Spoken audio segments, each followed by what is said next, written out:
Houthi के निशाने पर सऊदी अरब। 4 साल की शांति खत्म, तेल से लेकर दुनिया की अर्थव्यवस्था तक कितना खतरा। नमस्कार, आदाब, मैं हूं फरीद अली और आप देख रहे हैं क्लियर कट। 4 साल की शांति के बाद यमन के हूती विद्रोहियों और सऊदी अरब के बीच फिर से सैन्य टकराव शुरू हो गया है।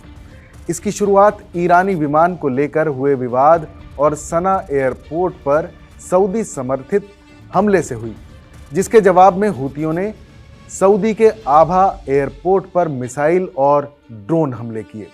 ये संघर्ष ऐसे समय में भड़का है जब अमेरिका ईरान पर दबाव बढ़ा रहा है और राष्ट्रपति डोनाल्ड ट्रंप खुलकर सऊदी के साथ खड़े हैं। आइए जानते हैं 4 साल का संघर्ष विराम क्यों टूटा, हूतियों की सैन्य क्षमता कितनी है, वो सऊदी अरब के तेल ठिकानों और हवाई अड्डों को कितना नुकसान पहुंचा सकते हैं। साथ ही इस टकराव का लाल सागर, ग्लोबल ऑयल सप्लाई और दुनिया भर के समुद्री व्यापार पर क्या असर पड़ सकता है। विवाद की शुरुआत 10 दिन पहले हुई थी। ईरान की एयरलाइन महान एयर का एक विमान हूती नियंत्रित यमन की राजधानी सना में उतरा। 1 दशक से भी अधिक समय में यह पहली बार था जब ईरान से कोई उड़ान सना पहुंची थी। यह विमान हूती नेताओं के एक डेलीगेशन को ईरान के पूर्व supreme leader Ayatollah Ali Khamenei की अंतिम विदाई में ले जाने के लिए आया था। सऊदी अरब ने शुरू में ही इस उड़ान पर आपत्ति जताई थी। जब यह डेलीगेशन ईरान से वापस लौट रहा था, तब यमन की सरकार और सऊदी के सैन्य गठबंधन ने सना इंटरनेशनल एयरपोर्ट के रनवे पर बमबारी कर दी ताकि ईरानी विमान को उड़ने से रोका जा सके। नतीजतन विमान को वहां से 150 किलोमीटर दक्षिण पश्चिम में यमन के लाल सागर तट पर स्थित होदेदा एयरपोर्ट पर उतरना पड़ा। हूतियों का पलटवार। सना एयरपोर्ट पर हुए इस हमले को हूतियों ने खुला अतिक्रमण करार दिया और पलटवार किया। 13 जुलाई को ईरान समर्थित हूती विद्रोहियों ने सऊदी अरब के दक्षिण पश्चिम शहर आभा के इंटरनेशनल एयरपोर्ट पर बैलिस्टिक मिसाइलें और ड्रोन दागे। आभा एक पहाड़ी इलाका है जहां सऊदी नागरिक गर्मियों से बचने के लिए जाते हैं। हूतियों ने चेतावनी दी है कि जब तक सना एयरपोर्ट से घेराबंदी नहीं हटाई जाती, तब तक कोई भी एयरलाइन सऊदी हवाई क्षेत्र में उड़ान ना भरे। मार्च 2022 के बाद ये पहली बार है जब हूतियों ने सऊदी अरब पर इस तरह के हमले की जिम्मेदारी ली है। इस हमले के साथ ही 2022 से चला आ रहा सीज फायर आधिकारिक तौर पर टूट गया है।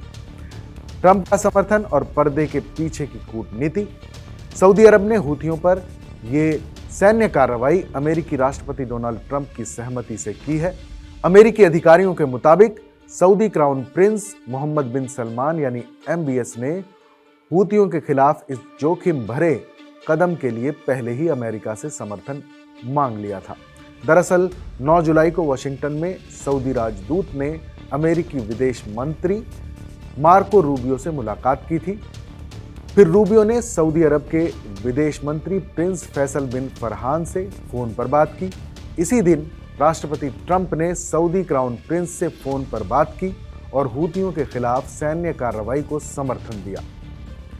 अमेरिकी अधिकारियों का दावा है कि महान एयर ईरान के इस्लामिक रेवोल्यूशनरी गार्ड कॉर्प्स यानी IRGC की एयरलाइन है, जिस पर अमेरिका ने 2011 से बैन लगाया हुआ है। अमेरिका का मानना है कि जो विमान सना लौट रहा था, उसमें हूतियों के लिए हथियार, मिसाइल के पुर्जे और मिलिट्री एक्सपर्ट्स मौजूद थे। हूती सऊदी अरब को कितना नुकसान पहुंचा सकते हैं, इसकी बात करें तो हूती विद्रोहियों के पास ईरान द्वारा मुहैया कराई गई मॉडर्न मिसाइलें और ड्रोन हैं, जो सऊदी अरब के प्रमुख ठिकानों को निशाना बनाने में सक्षम हैं। हवाई अड्डों और शहरों पर खतरा। आभा और रियाद जैसे शहरों पर सीधे मिसाइल हमलों से सऊदी अरब की आंतरिक सुरक्षा और सिविल एविएशन को बड़ा नुकसान हो सकता है। तेल के बुनियादी ढांचे पर हमला। इससे पहले भी हूतियों ने सऊदी अरब के तेल संयंत्रों पर बड़े हमले किए हैं। हालांकि सऊदी अरब ने होर्मुज स्ट्रेट को दरकिनार करते हुए पूर्व से लाल सागर तट तक पाइपलाइन के जरिए तेल निर्यात का विकल्प तैयार किया है। लेकिन अगर सऊदी और हूती विद्रोहियों में युद्ध शुरू होता है तो ये पाइपलाइन और लाल सागर के रास्ते भी खतरे में पड़ सकते हैं। इस टकराव का असर सिर्फ यमन और सऊदी अरब तक सीमित नहीं रहेगा, बल्कि ये पूरी दुनिया की अर्थव्यवस्था और सुरक्षा को प्रभावित करेगा।